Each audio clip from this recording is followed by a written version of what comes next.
Assalamualaikum warahmatullahi wabarakatuh. Perkenalkan, nama saya Desi Febrianti dari Prodi Hukum Tata Negara kelas K. Di sini saya akan menjelaskan materi tentang prinsip-prinsip maqasid syariah. Materi yang pertama yaitu tentang maqasid asy-syariah. Secara bahasa, maqasid asy-syariah terdiri dari dua kata, yaitu maqasid yang artinya kesengajaan atau tujuan dan syariat. Artinya, jalan menuju sumber air, ini pula dikatakan sebagai jalan ke arah sumber pokok kehidupan. Adapun tujuan maqasid adalah untuk kemaslahatan manusia. Kemaslahatan dapat terrealisasikan dengan baik jika 5 pokok dapat diwujudkan dan dipelihara, yaitu yang pertama agama, yang kedua yaitu keturunan, yang ketiga yaitu jiwa, dan yang keempat yaitu akal, dan yang kelima yaitu harta.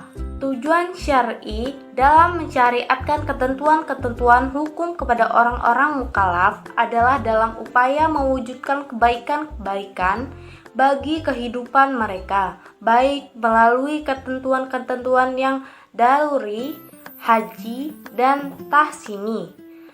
Syatibi berpandangan bahwasannya tujuan utama dari syariah adalah untuk menjaga dan memperjuangkan 3 kategori hukum.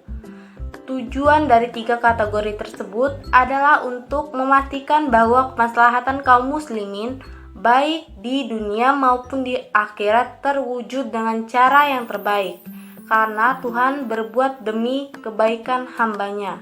Kemaslahatan yang ingin diselesaikan adalah yang memiliki syarat seperti berikut. Yang pertama, masalah itu harus real atau berdasarkan prediksi yang kuat dan bukan hayalan. Yang kedua yaitu maslahat yang ingin diwujudkan harus benar-benar dapat diterima oleh akal.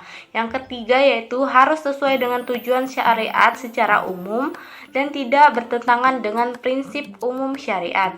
Yang keempat yaitu mendukung realisasi masyarakat daruriyat atau menghilangkan kesulitan yang berat dalam beragama.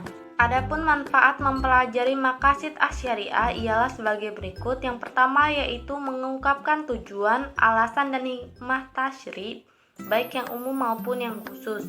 Yang kedua yaitu menegaskan karakteristik Islam yang sesuai dengan tiap zaman. Yang ketiga, membantu ulama berijtihad dalam bingkai tujuan syariat Islam. Yang keempat, mempersempit perselisihan dan tashub di antara pengikut mazhab fikih. Materi selanjutnya yaitu pelengkap maqasid asy-syariah, yaitu yang pertama pelengkap maqasid ad-daruriyat. Ketika Tuhan mensyariatkan sholat untuk menegakkan dan memelihara unsur agama syari, memerintahkan agar sholat itu dikumandangkan dengan azan sesudah masuk waktu yang dikerjakan dengan berjamaah sebagai kelengkapannya. Selanjutnya yaitu yang kedua pelengkap maqasid hajiyat. Tak kalah syara memberikan kemurahan kepada orang yang sedang berpergian untuk mengqashar sholat, lalu disempurnakan kemurahan itu dengan memperbolehkan menjamaknya. Yang ketiga yaitu pelengkap maqasid tahsiniyat. Syari mewajibkan bersuci untuk menegakkan urusan tahsini. Kemudian kewajiban bersuci itu disempurnakan dengan aturan-aturan sunat bagi bersuci.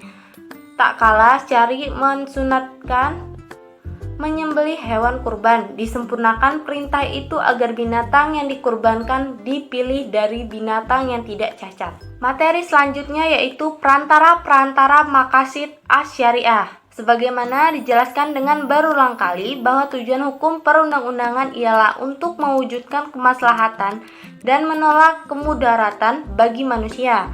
Maksud tersebut dapat terwujud karena pemerintah dan kewajiban syariat dilaksanakan dengan sebaik-baiknya dan dijauhi segala larangannya. Pengetahuan dan pemahaman yang benar mengenai sebab-sebab perintah itu dikeluarkan menjadi pendukung utama untuk menaati perintah syariat.